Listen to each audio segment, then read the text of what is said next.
Hey everybody, welcome back, or nice to meet you. My name is Arlex, and we are back with Planescape Torment Enhanced Edition.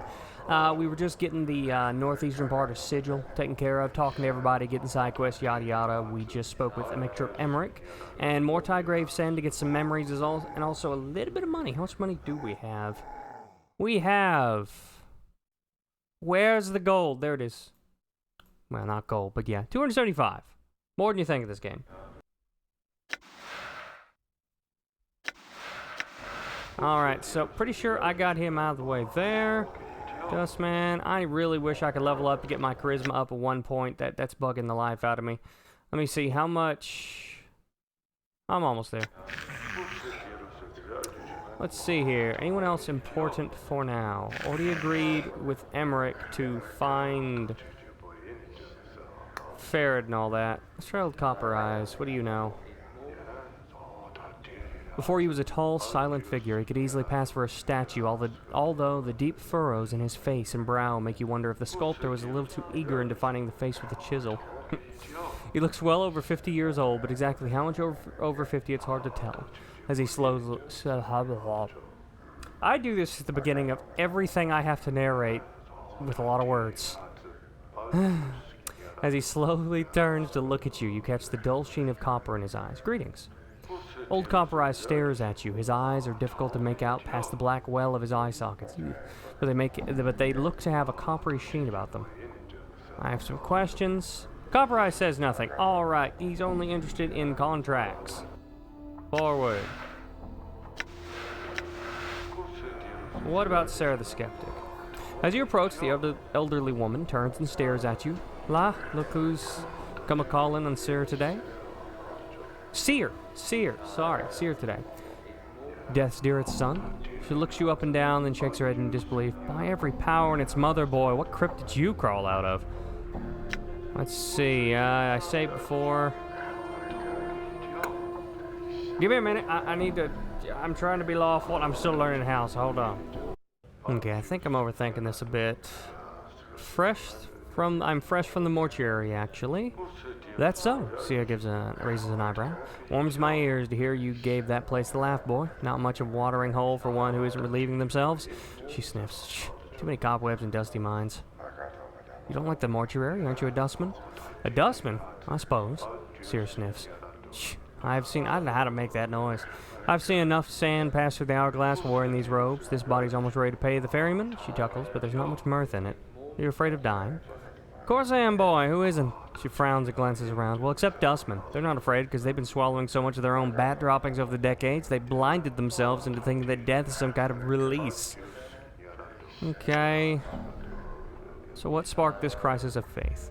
She shrugs. Life, I suppose. She frowns. Never mind. I won't bore you with the niggling details. I'd like to know, actually. Oh, would you? She looks at you skeptically. How old are you take me for, boy? And I'm lawful, so truth. Old. She snorts. Well, you're wrong. I'm really old. Now, I've spent most of my long years teaching dustmen. I've seen many dustmen and whelps grow within our order, taught them the ways of a faction, kept the faith, preached the tenets of the faction. She frowns. And so on, no questions, no doubt. This life was merely an antechamber that led to true death. What happened? Well, half a month back, I went sick with a fever. She sighs. I thought it was the end. It rattled my cage. How? Face becomes stone. There's something about your faction members circling around your deathbed like a pack of pale-faced ghouls, nodding and agreeing that your suffering and dying is off at the best. Oh, Seer is so fortunate. She shall soon be relieved of the burden of life. Burden of life? That's when it struck me. That there's something, a queer expression comes over her features, adult, about not appreciating your life. The dustman keeps saying that life is misery and suffering. Is it? That we should be happy to pass on to oblivion, should we? She shakes her head. Questions, and precious few answers. Doesn't sound like you believe in the dustman philosophy anymore. I suppose I've got a swarm of doubts all buzzing in my skull. She rubs her temple. Hard to get them all be quiet sometimes. They need to be fed some answers, and I haven't got them all worked out. What will you do? To be square, boy, I don't know. Your sighs. That's the problem with... That's the problem with doubt. I can't even trust that what I'm feeling is true, if I'm scared to death only because of my brush with the fever, or even what I should do. Is this a passing thing? I don't know.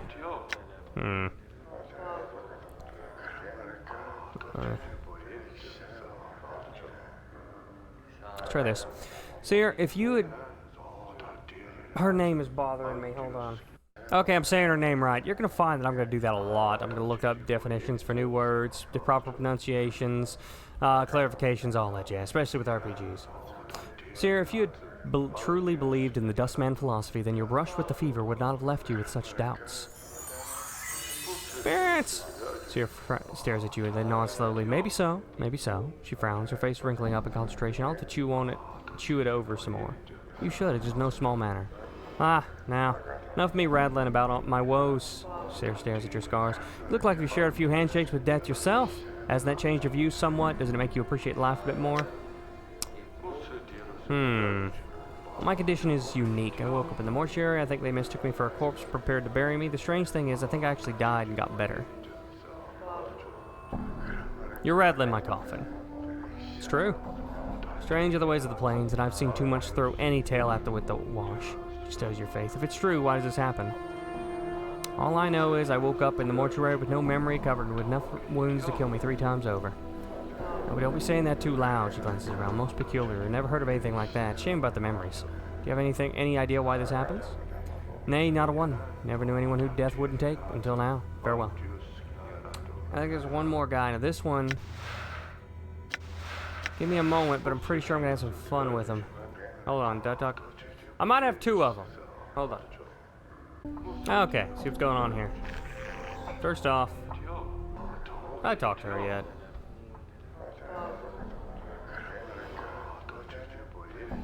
Okay. Oh, and hold on, there's more to talk to her. I can crawl because she frowns, wrinkling like crumpled parchment. Right then, what coffin did you crawl out of? She mumbles. One of those shoddy splint coffins that Hammers, most like, gives corpse splinters. I hear, she sniffs. That boy's not been worth a clipped copper since his father died. Who is Hammers? Hammers is a coffin breaker. Pardon, coffin maker in the lower ward. Inherited the shop from his father, much to the shame of every corpse-eating coffin crypt, tombstone, and sigil. What happened to his father? Those ears just for show, boy? He died, she mumbles. His son talked him to death, most likely. That boy's tongue doesn't stop rattling. I'm surprised he doesn't shake his head loose from his shoulders.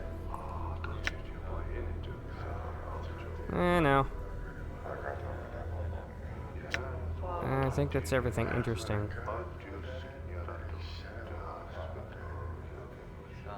Alright. Done. Back to doing this. Naroja. You see a spindle-thin dustman in dirty black robes. His stiff black hair springs forth from his skull like a crown of spikes, and his leper-white skin is drawn sharply across his skull. He is frowning into his drink and mumbling to himself. Greetings. The dustman looks up, blinks once, then looks you up and down, studying you. As he studies you, he takes one of his spiked locks and points at himself with it. Narochi. Narochi. I watched Naruto when I was younger. Orochimaru, I'm sorry. Naroch? Narak? I don't know. Initiate Dustman Guard. I'm here about the posting outside. The dustman looks you up and down. Many troubles have I. Have help can you? A mausoleum awakes, the dead walk, the dead disturbed, the dustman disturbed. Find out what the disturbed the undead, and copper coins will I pay. Very well. Updated my journal. Noro nods. Mausoleum by Dustman Memorial. Go north and west from Black Monument, go to Arc, and a semicircle over your heart with this finger, this make. He wiggles the index finger on his right hand. To the mausoleum, go you will. I'll go look into it then. Farewell. Okay, well then. Now into waiting death. Before you is a young dustman with stubble on his chin and dark circles beneath his eyes. He is staring at the wall with a somber expression. Greetings. The dustman doesn't look up. He stares straight ahead as if seeing something several figures beyond the walls of the bar. Can I ask you some questions? Dustman doesn't respond. He keeps staring. Alrighty then. Mort hisses at you. Let's go, Chief. The dust might well be fertilizer. Fair enough. Let's get out of here. As you turn to leave, the dustman suddenly speaks. His voice barely a murmur. You have to strain to hear the words. You think he said something about a contract. What'd you say? The dustman turns to you, his face like stone, his eyes dead. Why did you sign that dead contract? Okay.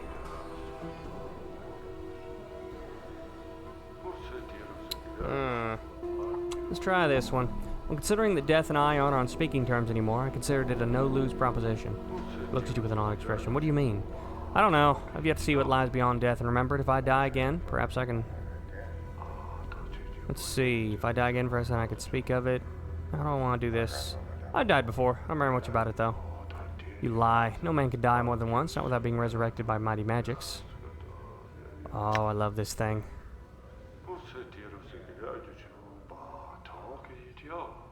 Would you like to see? What do you mean? It looks like he wants to turn away, but he cannot. You can't. Seriously. Take your hands, twist your neck. Your vision slowly returns. Your death felt different this time. You see a waiting death standing above you. He looks horrified and fascinated. He has propped you into a chair and is looking at you, looking apprehensively at the other bar patrons. They don't seem to have noticed or mistaken you for a drunk. Convinced now? Are you one of the walking dead? No. Then what are you? I don't know, but I die and am reborn. Yet you still think and you still feel. Yes, but there's a hollowness. Something is missing and it eats at you, never leaves you at peace. To be dead and still think and feel? Will misery never leave a body be? Thought seems to horrify him. Even death is no release. Indeed, perhaps you should not be so quick to abandon this life before knowing what the next life holds for you. The boy falls silent, thinking. Eventually he turns back up to you. Your words carry weight, sir. And a fresh perspective. I will do as you have said. That is all I ask. Live, grow old, and learn. Farewell. Experience! Yeah, okay, just 3 more K. Yay. Raising charisma. Alright, now I think that's everyone in the bar. Let me save. Alright. Was there anyone else? I got the harlot taunt.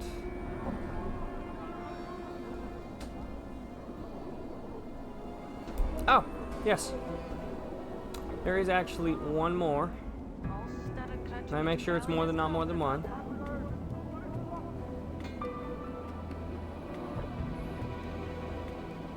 Two more, but the second one comes later. You'll find out. Let's go with the one more.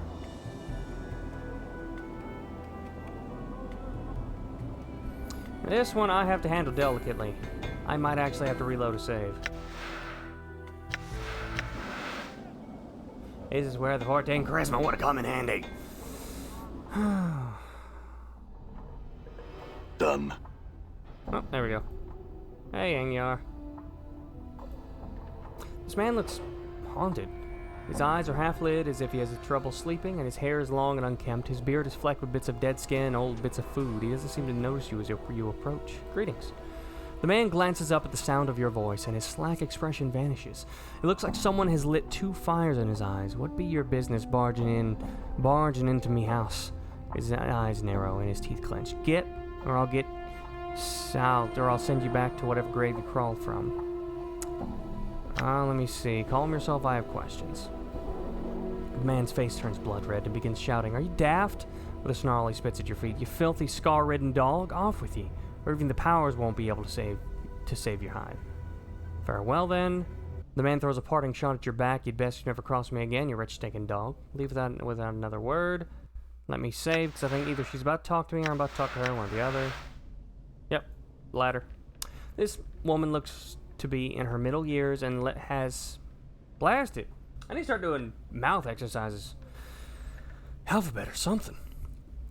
And let her...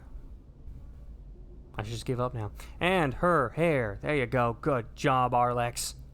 And her hair has streaks of gray running through it. Lines of worry crisscross her face as she sees you. She seems torn between asking you to leave and calling for the man at the table. Greetings. You best leave. Or I call me husband. You won't take kindly to even barge your way into our home. If you were going to call him, you would have done so already. I have some questions for you. She glances toward her husband, worry in her eyes. I have not the time, stranger. Do not be troubling me with such things. Excuse me, are you all right? Me? She seems surprised. Oh, I. She lowers her voice. You'd best leave. My husband has not been himself of late. You best not provoke him with your presence. I spoke with him. He seems troubled. What's wrong with him? He's been out of sorts of late. A touch of the cough, maybe. She gives an unconvincing half shrug. If you tell me what's wrong, I might be able to help. I think he's done something he regrets. Her worried expression melts in despair. I think he signed one of the dead contracts. I cannot imagine what possessed him to do such a foolish thing. Dead contracts. The dead, the dustmen, have contracts that give them the right to someone's body after they die. What do the dustmen do with the body after death? Animate it with their black magics, turn it into one of the walking dead, make it a worker till she looks at her husband helplessly, till it rots away. Why did your husband sign such a thing? He may have been goat eager to bring home some more jink than custom. He's prideful, but I think he's hurt himself more by doing so. Can his contract be undone? She looks at you surprised and sighs. I've tried. I've spoken to the dustman he did the signing with, but he's cold and chill like all the dusties. He even lectured me on my husband, as if I had no right to try and help him. Her lips become a tight, thin line, as if picturing the dustman's face. He was cold, cruel he was. Let me see what I can do. Who was this dustman your husband signed the contract with? The dusty calls himself Gravesend. I know not his name. He was at a table at the dustman bar in the Hive, gathering dust. I believe the place is named. You can most likely find him there, trying to get more people to sign his contracts. I'll seek him then. Updated my journal. And it just gives me instructions so I know where it is. I won't turn away such a friendly gesture. She seemed grateful. Then her worried expression returns. But I must ask ye not to let on I asked you to do such a thing. My husband has a terrible temper, and if he were to find out, she shudders. You know, in this case, I'm not going to make any promises. And I ask you that you keep as quiet as you can about the matter. Very well. Now, I would say that right there is a good pausing point for now. After we finish this quest, which shouldn't take but a few minutes to be honest, maybe 5 tops, maybe 10, depending on how choosy I am, but hopefully just 5, we'll be able to move out of this area, I do believe, and then I'm trying to figure out what I'm going to do next. Either A, I can go to the mausoleum, which is technically still in this area, you'll figure out what I mean later, or B, we can first go to the market. I'll figure that one out, see which one's a little bit better off, leveling up wise. But thank y'all for joining me. My name is Arlex. Please like, comment, and also subscribe. Y'all have a good one. Bye.